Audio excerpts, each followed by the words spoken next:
হুগলি লোকসভা সাংসদ রচনা বন্দ্যোপাধ্যায় আমাদের পুজো প্রাঙ্গণে, ওনাকে পুজো কমিটির পক্ষ থেকে অনেক অনেক অভিনন্দন। পুজো কমিটির পক্ষ থেকে দিদিকে আমাদের অনেক অনেক অভিনন্দন। উনি অলরেডি আমাদের মঞ্চে চলে এসছেন, উনি প্রদীপ জ্বালিয়ে আমাদের পুজোকে গ্রহণ করে দিচ্ছেন।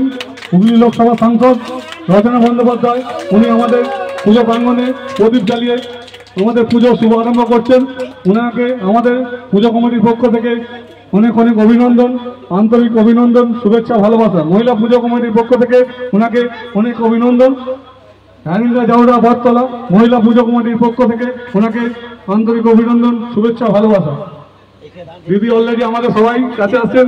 দিদির কাছে আমাদের একটা অনুরোধ, আমাদের পুজো কমিটির পক্ষ থেকে ব্যাচ পরিয়ে গ্রহণ করে নিচ্ছেন বনিকা চক্রবর্তী।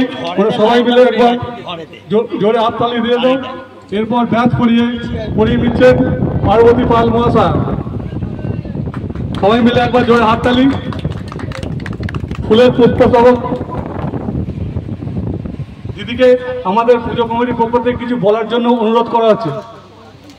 সমস্ত পুজো কমিটির সদস্যরা ফুল তুলে দিয়ে ওনাকে, আচ্ছা সবাই সাইড হয়ে দাঁড়াও, দিদি দাঁড়াতে বলেছেন, সবাই মিলে একটা ছবি তুলে দেবে।